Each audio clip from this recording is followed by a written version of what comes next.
Militarily Speaking, episode 50. Kind of a milestone. Be a drum roll. We have to do that leading up to this. Okay. Operation First Response. This episode, we talk with Peggy Baker, president and founder of Operation First Response.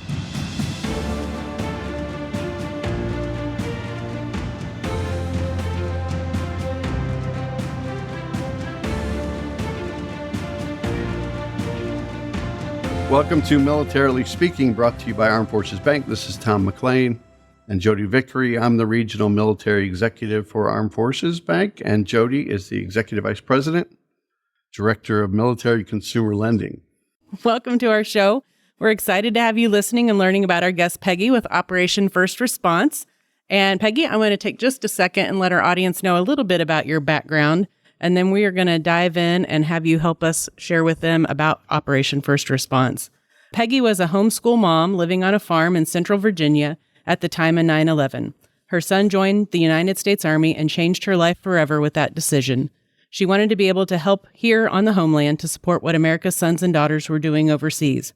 Peggy went into Walter Reed Army Medical Center to visit a friend and her son as he returned home as an amputee. That day, she realized there was so much we as civilians could do to support our wounded, injured, and critically ill active duty service members and their families. It seemed so clear that we were the recipients of their sacrifices and had a responsibility to do all we could to lighten their burdens. That day, Operation First Response was born and was to change the rest of her life. It has now been 20 years of walking with our heroes and their families through some of the most difficult times in their lives. This has been a journey of tragedies, miracles, love, lifelong friendships, and so much more. Since then, the organization has added many other programs and decided that our first responders deserve the same place of honor as our military. They are now an important community that we are honored to serve.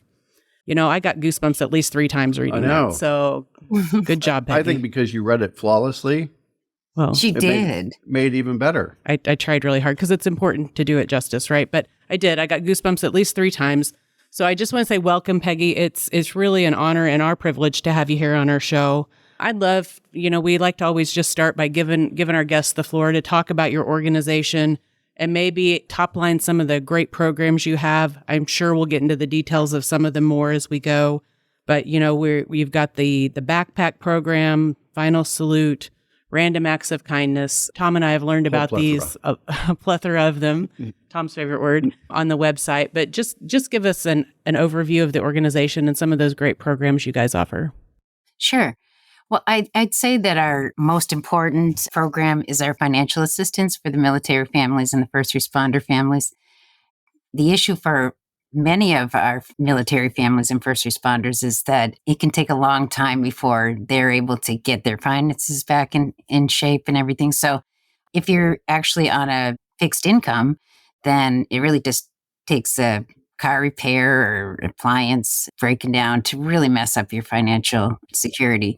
I believe that that's probably one of the most important things, and it's difficult. I also think that their issue with financial devastation can often it does have a lot to do with the suicide rate. And these are proud warriors, and difficult for them to ask for help. So usually when they ask for help, it's not smoke, it's a full-blown fire, and we have to be able to react very quickly. Hence our name, Operation First Response. So I think that program has changed a lot of lives and has been able to give our veterans and our first responders hope that there are people that really care about what's happening to them, So that's probably one of our most important. And then this next most important would be the Last Mission Project. That's so important because any of our heroes that suffer from post-traumatic stress, a lot of them don't get the help that they need. Many of them need to be in treatment facilities, but they have to make a choice between either their family's going to, fall to the wayside financially because they're not working. And so usually that choice is they're not going to get the help that they need. And I just don't think that that's right. I think that we should make it as easy as possible for them to get help. So we do get involved when they're in an inpatient treatment program and try to, pay bills that they would not be able to pay and take that worry off their backs, so that they know their family's okay and they can concentrate on getting the coping mechanisms to, get through every day. Post-traumatic stress never really goes away, but there are ways to handle it and help and make things easier for the whole family. So those two, I'd guess, would be our main programs. But, it's been a long journey, 20 years, and we're very close to many, many, many of the families that we've served. So we know their issues and their struggles, and they talk to us. And so we try to get ideas that will help the issues that they're going through. So we put in place 2 IT programs in the specialized training program that allows them to take these 2 IT programs it's on Zoom. It costs them absolutely nothing. The instructors are all prior military. They're fantastic and give of their time. One class is 6 weeks, one's 4 weeks. And we pay for everything. We pay for the books, we pay for everything. And then at the end, they have the opportunity to take the exam that would give them that certification. And if they take the exam, they send me the receipt, and we reimburse them for that. We want it to be that this is, that's not going to take anything away from them except for time, that they're invest in trying to get these, have more on their resumes, just give them empowerment that there is things out there that they can do. And for many of our veterans who really feel like they kind of isolate themselves, if there's an IT job that they might be able to do at home, this is going to be really beneficial to them as well, So that's a great program, and one we're really proud to be able to offer to them. Peggy, do you have specific names for those 2 IT specialized programs? Are they areas of interest within the IT world? Yes, there's the CCNA class, which is the Cisco Certified Network Associate, and then the CompTIA Security Plus. So that's on cybersecurity. So all good things, and up and coming, opportunities for them, and a really good pay. So it really, in the long run, if this all works out for them, it's a great thing. If it doesn't, they did get some knowledge, and it didn't cost them anything. So that's really important to us. We just want to be able to give them anything that we can to go back into our communities and be productive members of our communities, and know that, honestly, they are the best of us. And I just want them to all know that, and it's probably the military mom in me, but they have changed my life. I see the struggles and the sacrifices, and I just want to shout it off the mountaintop that, my gosh, these young men and women have sacrificed their whole lives in ways that we can't even think about, Like, my son didn't hear his daughter's first words or her first steps, I mean, that's a really powerful thing for all of us that, many of us don't even take into consideration. And then on top of that, they sign up, they don't know where they're going to go or if they're even going to live through the experience, So that's pretty important for us to remember. And I also feel that, yes, the government should be taking care of our veterans and our first responders as best as they can. However, I also think that it's a responsibility of the rest of us who reap the benefits of their sacrifices to also be part of that, So that's really the reason that I wanted to be able to do this. And I had seen so many issues going on at Walter Reed that, just decided this is what we had to do. I had never expected it to last 20 years. I never expected to be able to serve. We have served over 33,000 families. There are 3 of us that do day-to-day operations, and we have such an amazing procedure that we can take care of the cases within 24 to 48 hours at the max. Most of the time it's 24, and sometimes it can be the same day they come to us. It really depends on how quickly they can get the application back to us and the supporting documents that we need back to us. That's really the most time. We're ready to react and pay that. We do pay the vendor directly because, it gives me peace of mind when I go to bed at night, knowing that, yes, there's a roof over their head. Yes, there's food in their refrigerator. Yes, the electricity is back on, so all of those things are really important to me, again, as a mom. And then Final Salute program is actually for Gold Star families. And it's a portrait that's painted by an artist. and we purchased them from her, and they're given to the Gold Star families, and they're really beautiful. And she's really an amazing lady. We had met briefly several years ago. I can't even remember how many years I've known her, but she's actually called the Goat Lady, and she lives in Utah on a farm, and she paints these portraits, and she's amazing. And all she wants to do is give back, same way I do. And I try to surround myself with people that want to give back. I think that's important. We're all like-minded.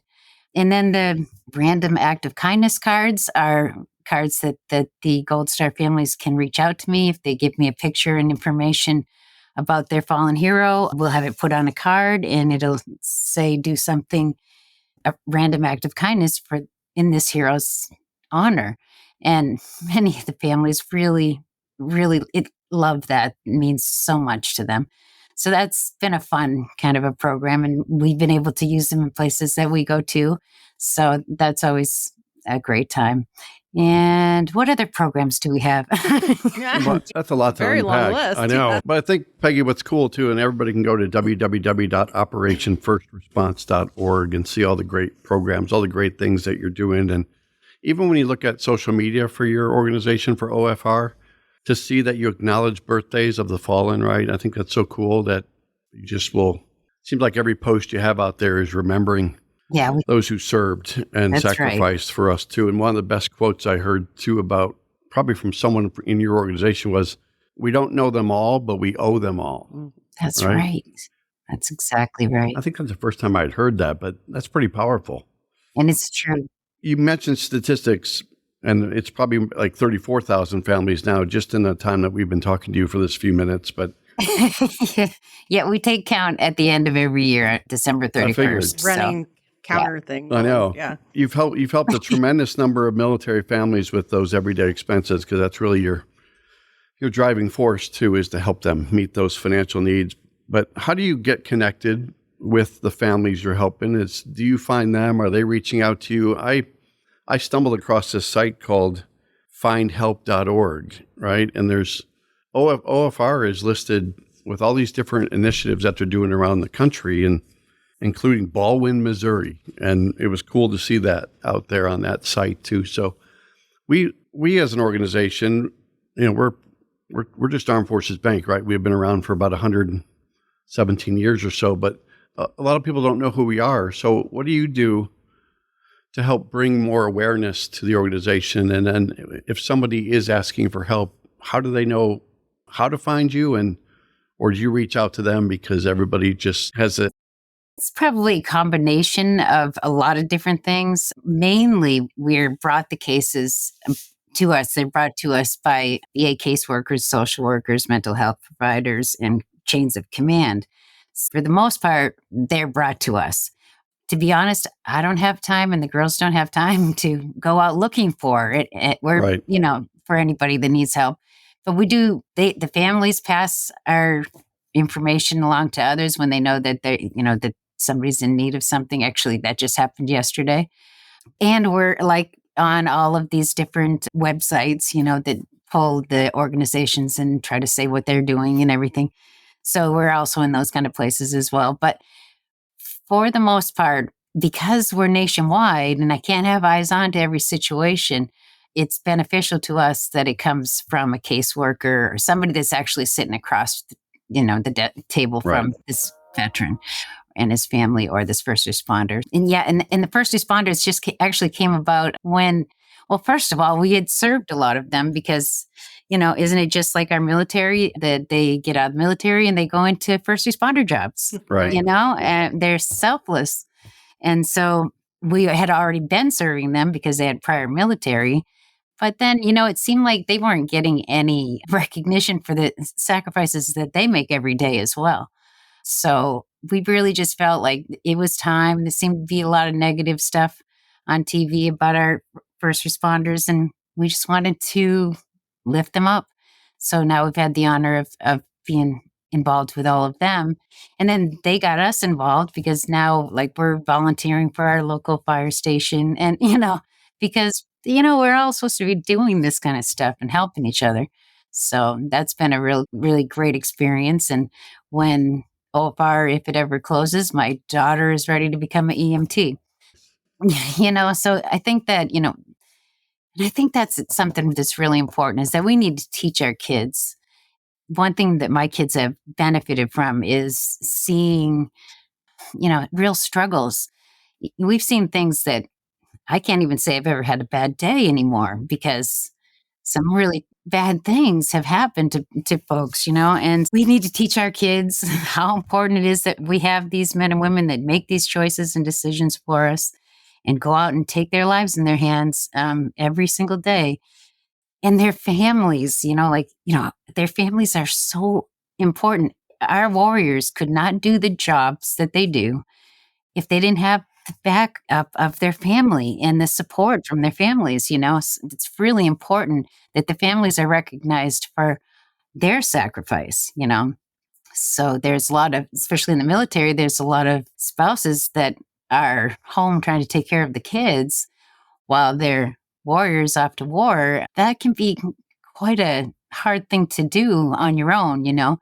So we always say, if you know a family that's got a deployed soldier or service member, reach out to the family, cut the grass, offer to babysit the kids, go, whatever it takes, just to give them that feeling of somebody cares.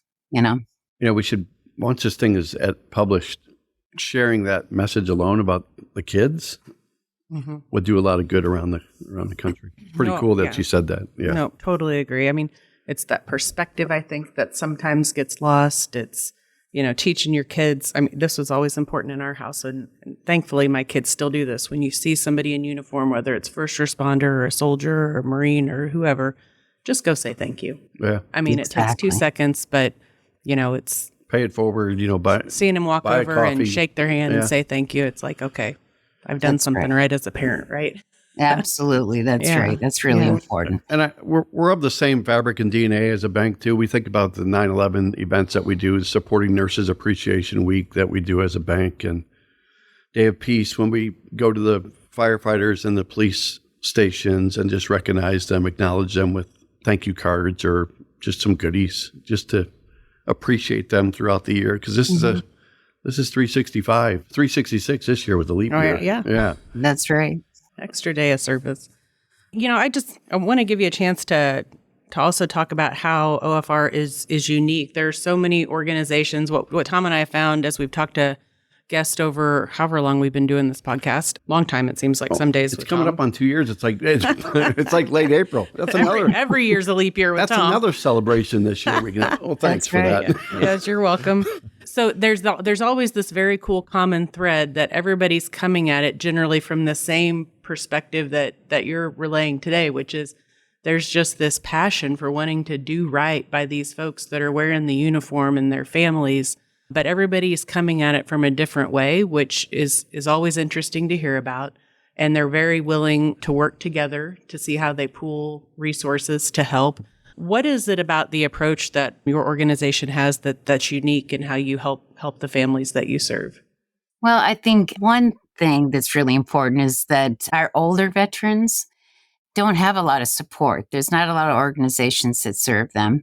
And actually, when we started, we were just serving OIF and OEF soldiers and veterans only because that's where I came into it and didn't know any better.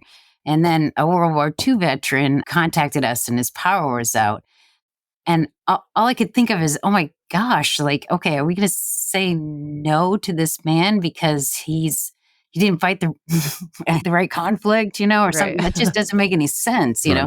So we immediately looked at our bylaws and realized that we hadn't, specified that we were going to only do this one particular group. And so we serve all conflicts, all branches, and we don't care when you get out.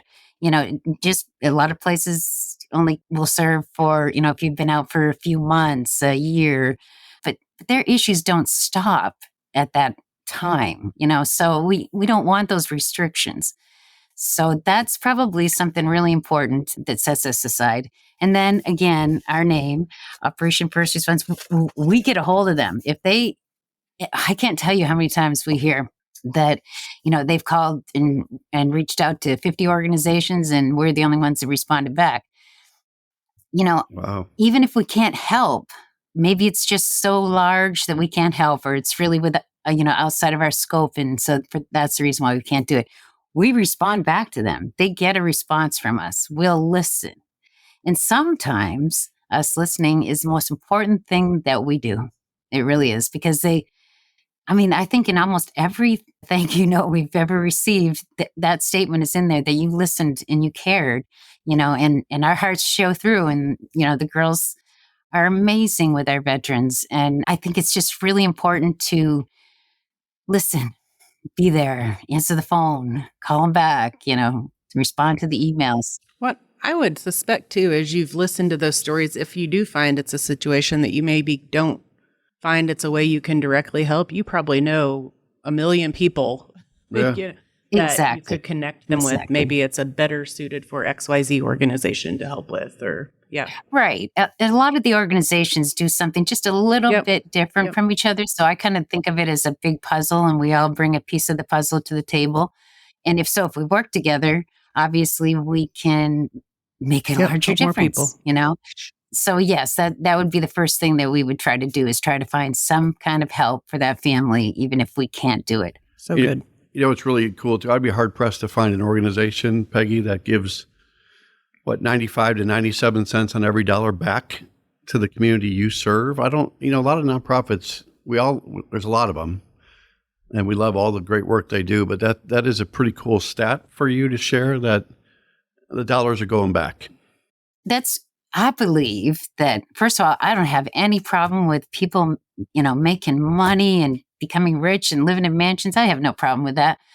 But I don't think that that's the way a nonprofit should be ran. I think that they should be, a group of people saw an issue and they came together to provide an answer. And I just don't think we should have high wages. We have enough so that we can live. And if you look around, my office is in my basement.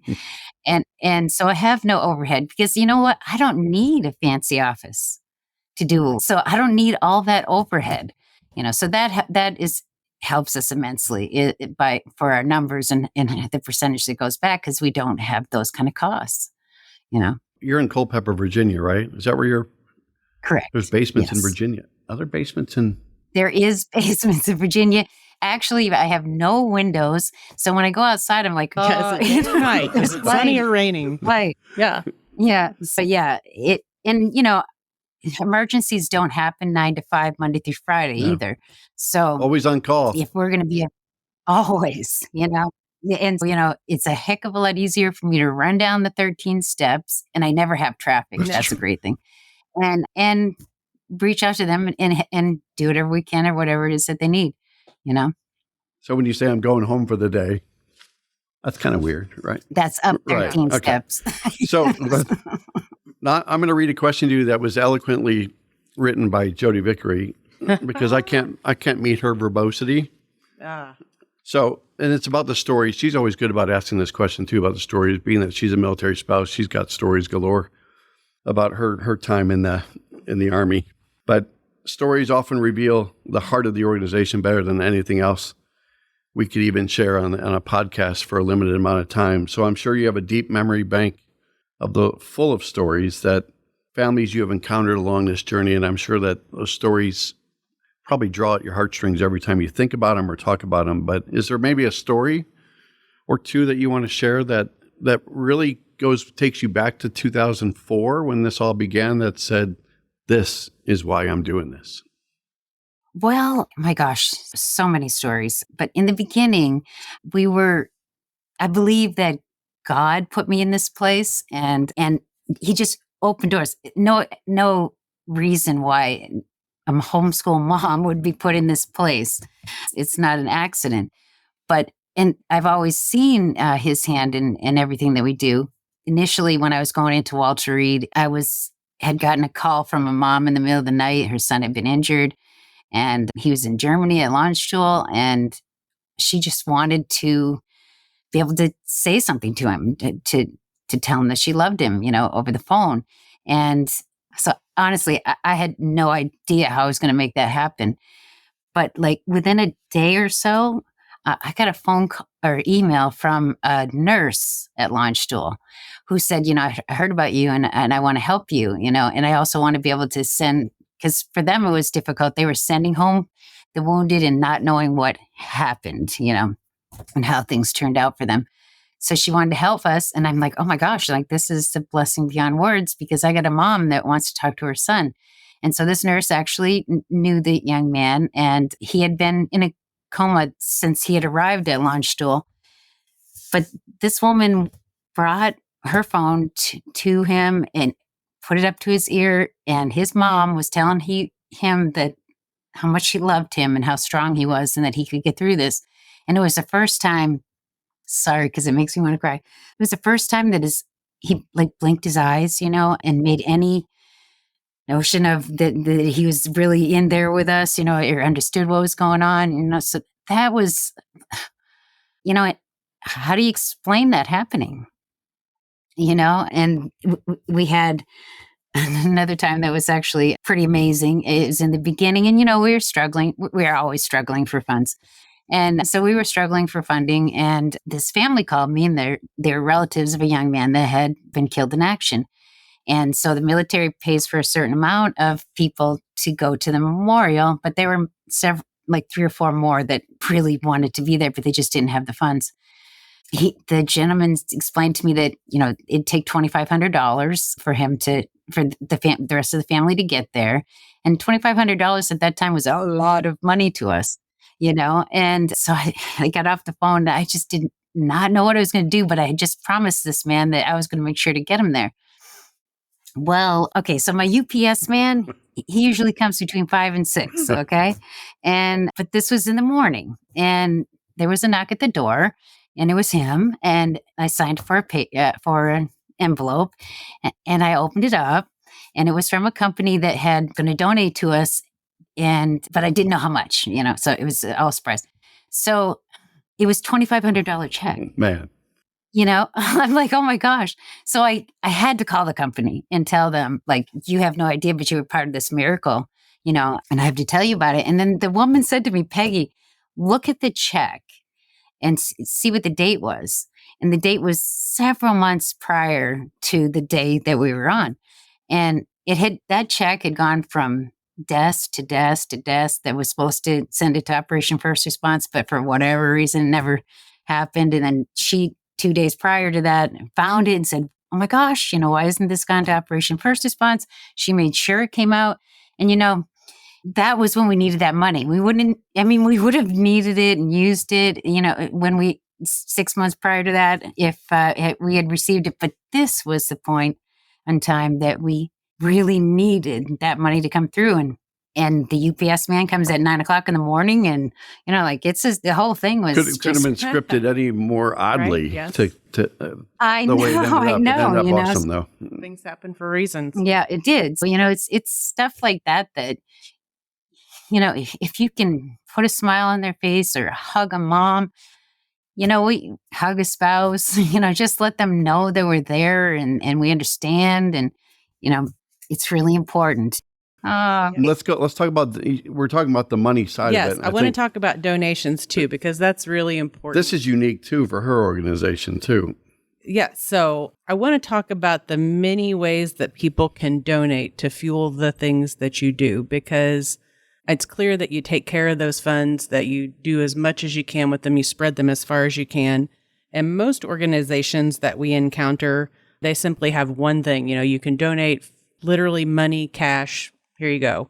But when we go on your website, you've got, at operationfirstresponse.org/donate, you've got, certainly you'll take money, of course, but people can donate vehicles, boats, stocks, securities. Help us understand the plethora of ways. Tom's favorite word is plethora, by the way. It comes in threes. You got to say it one more time. The plethora of ways. I know. That you're taking donations and how that came about. And if you have a preference, do you just take that and then translate that to cash so that you can help spread that around to the families that you find and that you encounter that have the needs? Well, if it comes in like stocks, which we have a gentleman that gives us stocks every year, then yes, we're going to sell that when the price is right and bring that money and put it towards the families and the issues that they have or the program that happens to need it. But like for volunteering for us is, or donating to us, it's all the same. Like volunteering for us is a part, like they can go in their communities. Because I'll tell you, the girls and I don't have time to run out and, beg for funding. So thank God there's all these people that across the nation that have heard about us or received help from us. They go out and help to fundraise and raise awareness of Operation First Response. So that's really important to us. We keep the backpack program for churches and schools and different groups of people that want hands-on something to do. A lot of people would prefer that, and I understand that. And thank goodness, because that means that we don't have to pay. The backpack program has been, part of our program since the very beginning, and we've hardly spent a penny on it. It's all been from people that they get together with their kids and at a church or companies that have, a special day with all their employees, and they pack all these up for us and they give them to us, and then we're able to send them out. But oh my gosh, I don't know. It's just really amazing how people come forward, and they'll oftentimes get a hold of us and say they have something to donate, say it's furniture, something like that. And we'll try to see if there's somebody within our system that's where they're from to be able to match that up. But I'd say that funding is our biggest challenge, and I believe it's probably every organization's challenge. But somehow, some way, honestly, I don't know. I can't really give you an answer as to how we've been able to stay afloat this long, how we made it through COVID. Good point. We just did. And we're so grateful. I think you're doing good work, and there's just something about that karma that brings it back around, right? Yeah. Yes. And I think, Peggy, the number of 14 million comes to mind that over the last couple of decades, right, that you've raised that much money. So you are doing something right because it finds you, and you're rewarded for that too. And speaking of events that you have, because I've seen some events, and I'm going to get a little stalky on this one. Okay, is that okay? So, I got nothing. Golfing for Wounded Heroes, right? Holes for Heaven's Heroes. Mm-hmm. So there's a couple of things on here I have to ask you. Whiskey Tampa Foxtrot event, right? There's a cornhole and crawfish boil. But whenever I hear crawfish boil, I think I have to do like that Georgia thing where you say bold, like bold. Oh, that's peanuts. That's peanuts. Okay. Thanks for getting me grounded. And they look like slugs, and but they're good. And a Hy-Vee Indy. So Hy-Vee's in our backyard here in Kansas City, right? The Indy car race weekend, Culpeper Rodeo, which is probably in Virginia. But the one that's really got me going is Three Doors Down, right? And the Better Life Foundation. So we had Gary Sinise Foundation on, right? And there was Lieutenant Dan Band. I was like, give me tickets to Lieutenant Dan Band. So next time, Peggy, if you have a musical artist like Three Doors Down or Rolling Stones or something like that I'll be your first one on the text, right? With tickets for the event. Absolutely. Okay. You should buy your tickets so you donate to That's the cause. True. Yes. And then I'll throw in stocks. I'll throw in a car. I'll throw in a boat. Yep. There you have it. I will definitely let you know the next time that happens. Wait, this is forever memorialized. And when you share this with all your folks on social media and all your centers of influence, yes, there is evidence. We'll come back to Peggy and say, where are the tickets? That's right. But it seems like you've got recurring events that take place, right?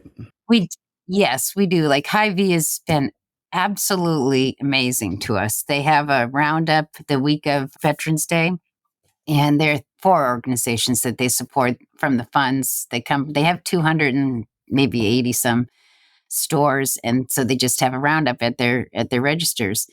And it's phenomenal, the amount of money that comes in from that. And then Hy-Vee matches it by 100,000, and then they split it between the organizations.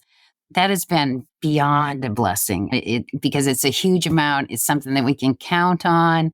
And it's always nice to have something that you can count on.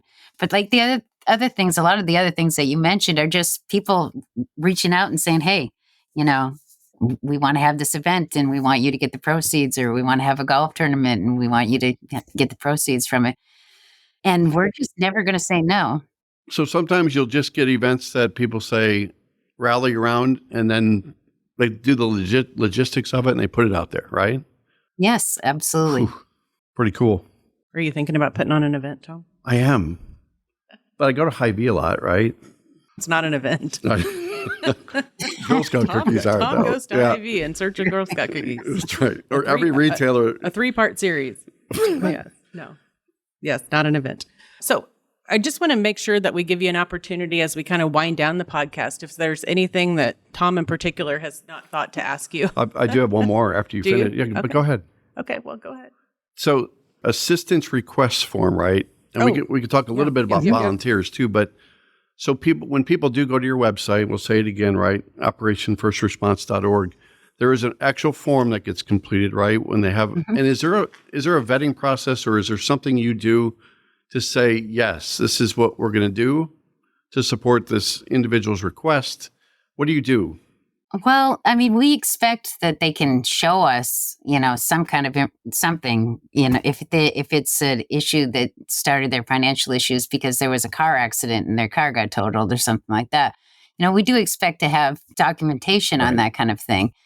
And also, we do expect them to have somebody like a social worker, a caseworker, that knows the situation and they can talk to us, and they don't have to give us a bunch of personal stuff. They just need to tell us that this family is actually in need. Because sadly, you've got situations where, people just use systems. So we do have to verify every case and make sure that, yes, indeed. And we also want to make sure what we might be able to do at the time for them. Is it really going to help them? Or is it just a Band-Aid? And in that case, then we would try to find somebody that could really make a difference, because what we might have been able to do for this family won't really help them, but it will help the next family immensely. It's a difficult decision, especially when you're counting pennies. I know, we just kind of get through it and make some hard decisions and do our thing.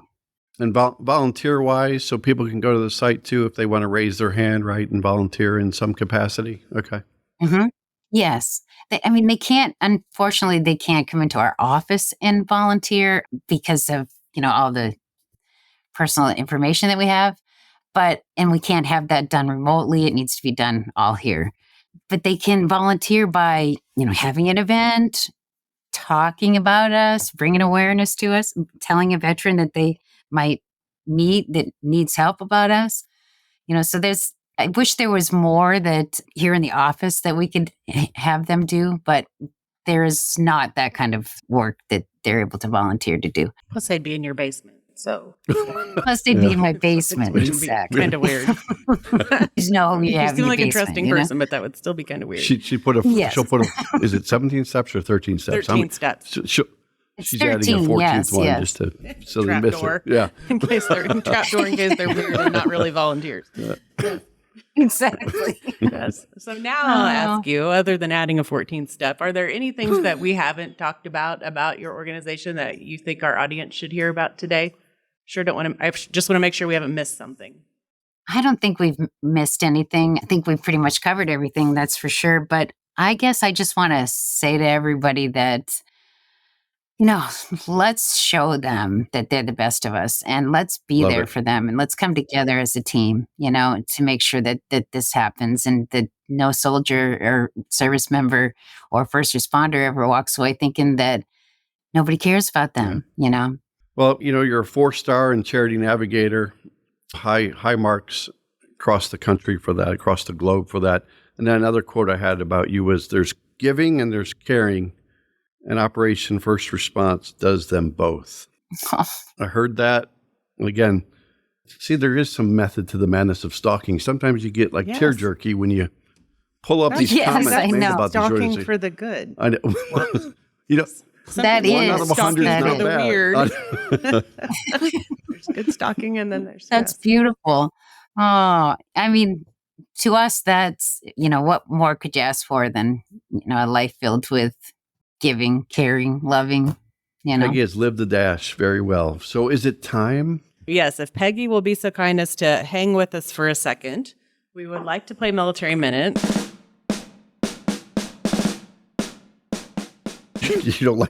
You don't like the last military The minute last question I think was an epic fail. But we're gonna play along But I've anyway. had more successes than failure, right? Yes. So I think this is the only time it's been a weird question. But anyway, our last Military Minute, this is a trivia game, Peggy. We won't put you on the spot unless you would like to be put on No, the she's spot. going to answer it. You Last watch. Military Minute was Lord. a question about Let's see. baking. Are you a baker, Peggy? Well, actually, that's my last name. Well, not by like, That's- not by like surname, but like, are you a baker in the kitchen? You know, Jodi's Well, normally pretty sharp, right? She fell right I into think you that. did just have afternoon coffee. I know you're not a baker, are you? No, it's just my last name. I was just See? seeing if Peggy was paying attention. But it's There a you little like go. baking That's cookie right. stuff, right? Yeah. Before 20 years ago, I was a baker. Oh, she might know this. Yeah, I did everything. But when this started, this was a new season for me, and it literally takes all of my time and effort. So we do eat out a little bit more than Yes, we used to. DoorDash is my friend. Pizza Man is called a couple of times a week. No, but anyway, so give us the question. We'll see what we can do. Well, and so it's kind of a weird question. Tom came up with I know this I one. didn't put the year in it. So Who just give was me a the little bit of second grief. most famous woman in America, followed by First Lady Eleanor Roosevelt? And this person that he's trying to get you to guess had something to do with baking. That's what I'm going to add that to the question. So I think you And got it was this. a long time ago. I know. Baking around Oh the my time God. of Eleanor Roosevelt. Who was famous there as a woman? Darn. Why can I only think of Aunt Jemima? Ooh, close though, but in the Also syrup. on a box in the same aisle. yes, it rhymes with okay. Letty. No, it doesn't. Schmucker. Right. I'm close, right? Okay, we're going to put Peggy Okay. out of report misery because she's thinking, what did I get know. into? She didn't. So if you were listening and you guessed Betty Crocker because it rhymes with Letty Oh my Schmucker, God. we should Did have I given you not that have done hint. that? No, that- If you guessed that, you are a grade 10 genius and you will watch for your name to be posted to know if you won $50. or nobody for- even submitted one this time, right? Chances are high we have no winner chicken dinner. This is a better question. Yes, $50 for yourself, $50 for a charity of your choice. This week's Military Minute, better formed question. Good job, Tom. Tell don't Peggy that answer, you can't Peggy. answer it. So Yeah. don't answer. You probably will know this Okay. one. Which country music artist recorded the song Some Gave All, and what year was it released? So it's kind of a twofer. You got to know both parts. If you know the answer when you see this podcast drop, make sure you comment the artist and the year it was released. Oh, wow. That's a meaningful year in my life. I know. All gave some and some gave all, right? Yes, I thought you were giving the answer. I had to look down at my paper. No, we want the artist and the year. It rhymes with. If you get the answer right, you also will be eligible to potentially receive $50 for you and $50 for a charity of your choice, such as Operation First Response. If you enjoyed today's episode as much as Peggy Baker did, go out to afbank.com and subscribe to the show. Also, make sure to rate us or leave us a comment on your favorite podcast platform, such as Apple Podcast or Spotify. And Peggy, we are on YouTube. So if you want to go take a gander at those other 49 episodes and really make it a scintillating part of your day, you should check them That's out. great. I will. Thank you, Peggy. Thank you. Thank you for having me. I really appreciate it. This is the only way we can get our story out there, and it's a huge blessing to us. So thank you. Thank you. Have a good rest of your day. And All right. you as well. Bye. All right. Bye.